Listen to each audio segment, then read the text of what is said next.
News Hub, born to fight for right. नमस्कार, news hub में आप सभी का स्वागत है। मैं नुसरत आजमी। चलिए देखते हैं आज की खबरें क्या हैं। संजय मल्होत्रा को आरबीआई के 26वें गवर्नर के रूप में नियुक्त किया गया। 1990 बैच के राजस्थान कैडर के आईएएस अधिकारी संजय मल्होत्रा शक्तिकांत दास का स्थान लेंगे, जिनका कार्यकाल मंगलवार को समाप्त हो रहा है। वह केंद्रीय बैंक के 26वें गवर्नर होंगे। मल्होत्रा को अक्टूबर 2022 में रेवेन्यू सेक्रेटरी के रूप में नियुक्त किया गया था। वे तरुण बजाज के उत्तराधिकारी थे, जो उसी वर्ष सेवानिवृत्त हुए। संसद स्तर में भारी हंगामे के बाद में लोकसभा राज्यसभा दिन भर के लिए स्थगित।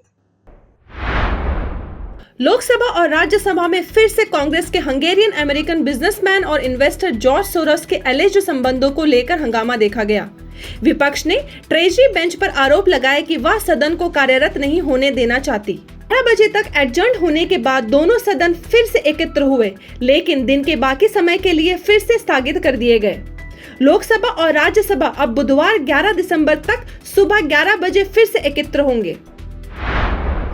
मुंबई बस दुर्घटना में महाराष्ट्र के मुख्यमंत्री देवेंद्र फडणवीस ने मृतकों के परिवार के लिए 5 लाख रुपए राशि की घोषणा की। पुलिस को मदद कीजिए, गर्दी मत कीजिए, देखने के लिए मत रुकिए। घटनास्थल जो सोमवार को रात 9:30 बजे करीब कुर्ला वेस्ट के SG 12वें मार्ग पर हुई। इस हादसे में 49 अन्य लोग घायल हुए।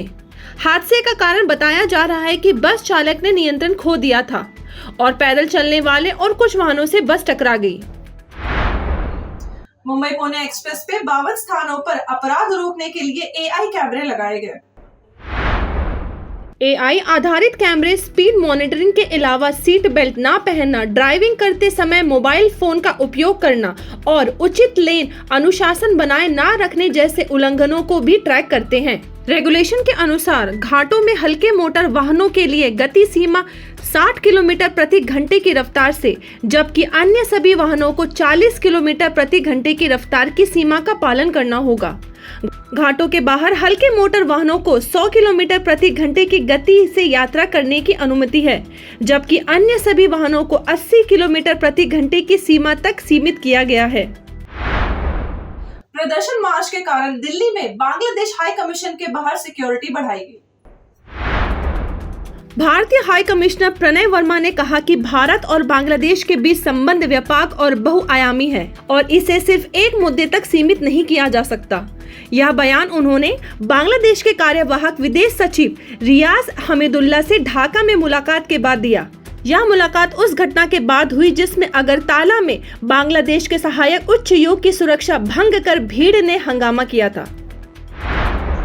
देवेंद्र फडणवीस के कैबिनेट का विस्तार 14 दिसंबर को होगा। कई नामित चेहरे हटाए जाएंगे तो वहीं नए चेहरों को मिलेगा मौका। महाराष्ट्र में महायुति की नई सरकार का गठन हो गया है और अब कैबिनेट विस्तार की बारी है। लंबे मंथन के बाद बीजेपी, शिवसेना और एनसीपी में मित्र मंडल बंटवारे फॉर्मूले पर लगभग सहमति बन गई है। 14 दिसंबर को मित्र मंडल का विस्तार होने की संभावना है। जगदीप धनखड़ के खिलाफ बड़ी गोलाबंदी।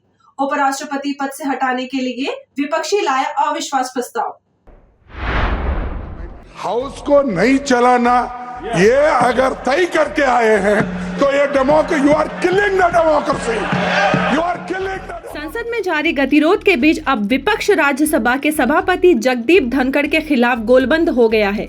विपक्षी इंडिया ब्लॉक जगदीप धनखड़ को पद से हटाने के लिए अविश्वास प्रस्ताव लेकर आया है।